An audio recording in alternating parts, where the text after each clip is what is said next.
பாகிஸ்தான் பல பஞ்சாயத்தை முடிச்சு வச்சிட்டு இருக்காங்க அப்படிங்கிறது தான் உலக மீடியாக்களில் சில மீடியாக்கள் பேசிகிட்டு இருக்காங்க. அதுலேயும் குறிப்பாக என்ன பஞ்சாயத்து அப்படின்னு கேட்டிங்கன்னா, ஈரானுக்கும் அமெரிக்காவுக்கும் இடையே இருக்கக்கூடிய பிரச்சனையை முடிச்சு வைக்கிறதே பாகிஸ்தான் தான்.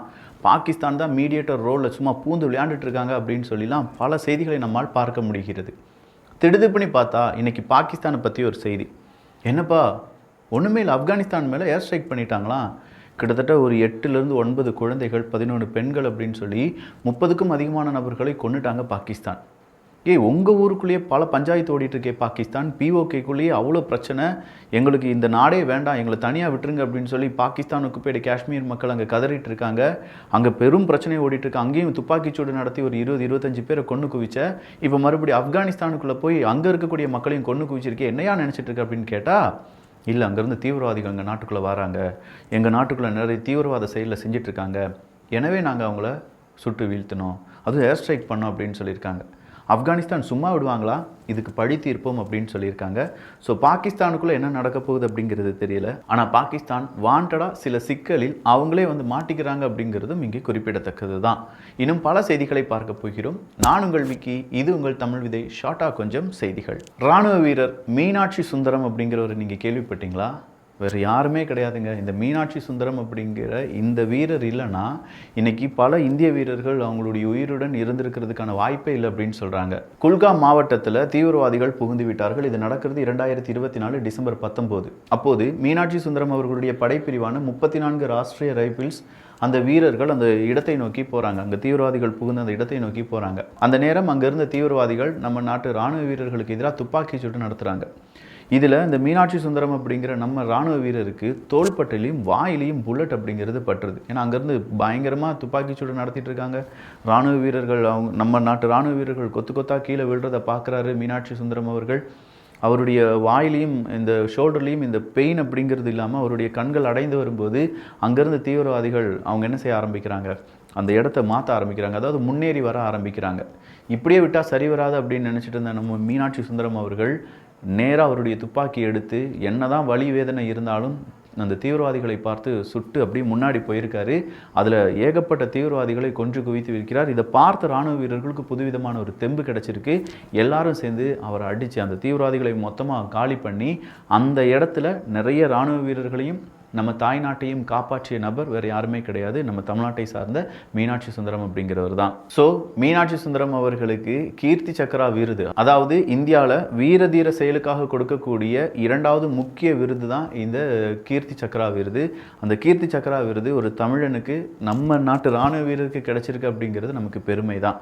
ஸோ மீனாட்சி சுந்தரம் அவர்களுடைய புகழ் எப்போதும் ஓங்கி ஒலிக்க வேண்டும். அவரை பற்றி நம்முடைய மாணவ மாணவிகள் கண்டிப்பாக படிக்க வேண்டும் அப்படிங்கிறது என்னுடைய தனிப்பட்ட கருத்து. அது எப்படி நடக்க போகுதுன்னு தெரியல.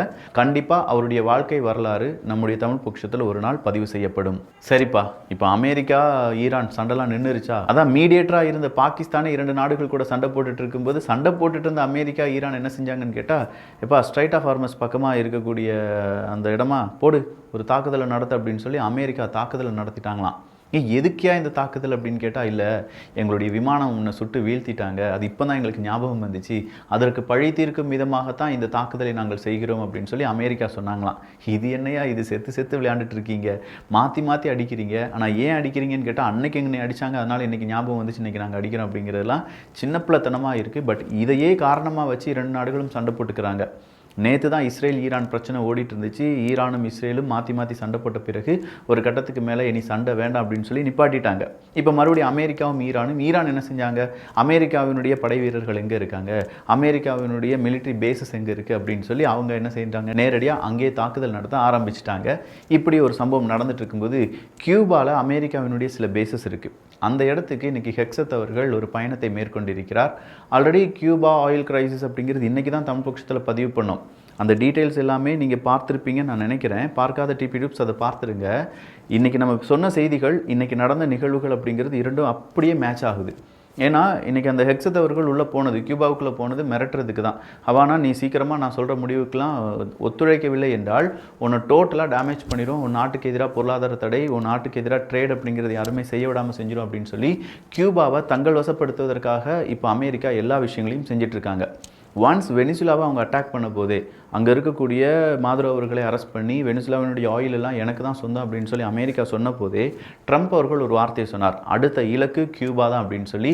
அதை இப்போது நெருங்கி கொண்டிருக்கிறது அமெரிக்கா. அடுத்ததாக உக்ரைன் தான். இன்னைக்கு ரஷ்யாவுக்குள்ளேயே நாங்கள் ஒரு தாக்குதலை நடத்திட்டோம். அது மட்டும் இல்லாமல் ரிஃபைனரி, ஆயில் ரிஃபைனரியாக இருக்கட்டும், ரஷ்யாவினுடைய இந்த ஷேடோ ஃப்ளீட்டாக இருக்கட்டும், பிளாக் சீல ஒரு ஷேடோ ஃப்ளீட் போயிட்டு இருந்துச்சு, அதையும் நாங்கள் தாக்கி அழித்து விட்டோம் அப்படிங்கிற தகவலை இன்னைக்கு உக்ரைன் கொடுத்துருக்காங்க. ரஷ்யாவை பொறுத்த வரைக்கும் இல்லை, அந்த தாக்குதலுக்கு பதிலடி நாங்கள் கொடுத்துட்டோம் அப்படின்னு சொன்னாலும் மாஸ்கோக்குள்ள 2 கார் குண்டு வெடித்தது அப்படிங்கிறத பற்றியான விசாரணை இப்போது ரஷ்யா செய்து வருகிறது. அதுக்கு பின்னணியில் உக்ரைன் இருக்காங்களா, இல்லாட்டி வேற ஏதாவது நாடுகள் இருக்கிறதா, தீவிரவாத தாக்குதலா அப்படின்னு சொல்லி அதற்கான விசாரணை செய்து வருகிறார்கள். மியான்மரை பொறுத்த வரைக்கும் அங்கேயும் இராணுவத்துக்கும் அங்கே இருக்கக்கூடிய போராட்ட வீரர்கள் அப்படின்னு சொல்கிறவங்களுக்கும் இடையே பலவிதமான பிரச்சனைகள் வந்து வண்ணம் இருக்கின்றன. ஸோ மியான்மரில் ஆட்சி மாற்றம் நிகழ்ந்து பல வருடங்கள் ஆகிடுச்சு. அங்கே இப்போ ஃபுல்லாக இராணுவ ஆட்சி தான் வச்சுக்கோங்களேன். அதுக்கு எதிராக இப்போ கிளர்ச்சியாளர்களுடைய படை பெருவாரியான மக்களுடைய நம்பிக்கையுடன் இராணுவ ஆட்சிக்கு எதிராக போராடி வருகிறார்கள். அமெரிக்காவினுடைய இன்ஃப்ளேஷன் கடந்த 3 வருடங்கள் இல்லாத அளவுக்கு 4.2% அளவுக்கு இன்க்ரீஸ் ஆயிருக்கு அப்படின்னு சொல்கிறாங்க. இது ரொம்பவே கவனத்துக்குரிய ஒரு செயல். இன்னைக்கு நீங்கள் அமெரிக்காவினுடைய பங்கெல்லாம் எடுத்து பார்த்தீங்கன்னா கீழே போயிருக்கும். காரணம் அமெரிக்கா ஈரானுடைய பேச்சுவார்த்தை தோல்வியில் முடிஞ்சிருச்சு. ஈரான் மறுபடியும் அடிக்கிறாங்க. பேசஸ் எங்கெல்லாம் இருக்கோ, அது அரபுலக நாடுகளாக இருந்தாலும் சரி, அவனுடைய நட்பு நாடாக இருந்தாலும் சரி, நாங்கள் அடிச்சே தீர்வோம் அப்படின்னு சொல்லி ஈரான் கங்கணம் கட்டி அடிக்கிறாங்க. இதெல்லாம் பார்த்துட்டு இருக்கக்கூடிய அமெரிக்காவினுடைய நட்பு நாடுகள் எல்லாருமே இல்லைப்பா, ஈரான் இதுக்கு மேலேயும் நீ அமெரிக்கா அடிக்கக்கூடாது அப்படின்னு சொல்கிற அந்த செய்தி தான் சொல்கிறாங்க. யூரோப்பில் இருக்கக்கூடிய 11லேருந்து 14% மனிதர்கள் மட்டும்தான் ஈரானை அமெரிக்கா அடிப்பது சரி அப்படின்னு சொல்லியிருக்காங்க. அப்போ மீதம் இருக்கும் 89% மனிதர்கள் ஈரானை அமெரிக்கா அடிப்பது தப்பு, அமெரிக்கா தேவையில்லாமல் பல விஷயங்களையும் பல யுத்தங்களையும் தொடங்கிவிட்டது அப்படின்னு சொல்லக்கூடிய டைரக்டாக அமெரிக்காவுக்கு எதிரான பிரச்சாரங்களில் ஈடுபட ஆரம்பிச்சிட்டாங்க. ஸோ இதெல்லாம் பார்க்கும்போது அமெரிக்காவினுடைய இன்ஃப்ளேஷன் கூடாமல் இருக்குமா? அதுதான் கடந்த 3 வருடங்கள் இல்லாத அளவுக்கு அந்த இன்ஃப்ளேஷன் அப்படிங்கிறது அதிகரித்திருக்கிறது. G7 நாடுகளுடைய கூட்டமைப்பு மோடி மற்றும் ட்ரம்ப் அவர்களுடைய பேச்சுவார்த்தை அன்றைய தினம் நடக்கும் அப்படிங்கிற எதிர்பார்ப்பு நிலவுகிறது. ஃபிஃபா வேர்ல்டு கப்பை பொறுத்த வரைக்கும் நாளைக்கு தொடங்க போகுது. கிட்டத்தட்ட 48 அணிகள், 104 மேட்சஸ், அமெரிக்கா, மெக்சிகோ, கனடா இப்படின்னு சொல்லி பல நாடுகளில் நடக்கக்கூடிய ஃபிஃபா வேர்ல்டு கப் அந்த ஃபீவர் இப்போது பல இடங்களிலும் தொற்றிக்கொண்டது. பில்கேட்ஸை பொறுத்த வரைக்கும் அவருக்கு பிரச்சனை என்னன்னா அந்த எப்ஸ்டீன் ஃபைல்ஸ் தாங்க. என்னதான் இருந்தாலும் அந்த எப்ஸ்டீன் ஃபைல்ஸ்லேருந்து பில்கேட்ஸ்லாம் தப்பிச்சிடலாம், காசு கொடுத்து எதையாவது விலைக்கு வாங்கிடலான்னு சொன்னால் விசில் ப்ளோவர்ஸ் விடவே மாட்டுக்காங்க. ஸோ எப்ஸ்டீன் ஃபைல்ஸுக்குள்ளே பில்கேட்ஸ் அப்படின்னு சொன்னதுனால அவருக்கான அந்த விசாரணை என்பது சீக்கிரமாக நடத்தப்படும் என்றும், அந்த விசாரணையில் பல உண்மைகள் சிக்கலாம். ஆனால் இது நேரடி விசாரணையாக இருக்காது. ஒரு க்ளோஸ் டோர், அவங்க வீட்டுக்குள்ளேயே வச்சு விசாரிப்பது அப்படிங்கிற மெத்தடில் அவங்க விசாரிக்க போகிறாங்களாம்.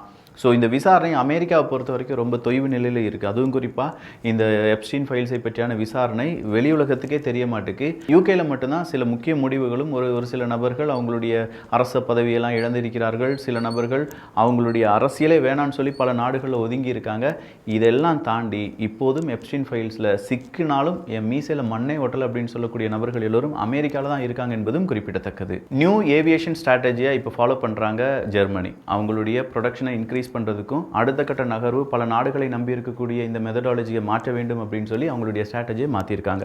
ஓவராலாக நிறைய செய்திகள் பார்த்துருக்கோம். இந்த செய்திகளை பற்றி உங்களுடைய கருத்துக்கள் இங்கே வரவேற்கப்படுகின்றன. எல்லோரும் தமிழ் விதையில் இணைந்திருங்கள். நல்லதை பகிர்ந்து நல்ல சமுதாயத்தை உருவாக்குவோம். நன்றி, வணக்கம்.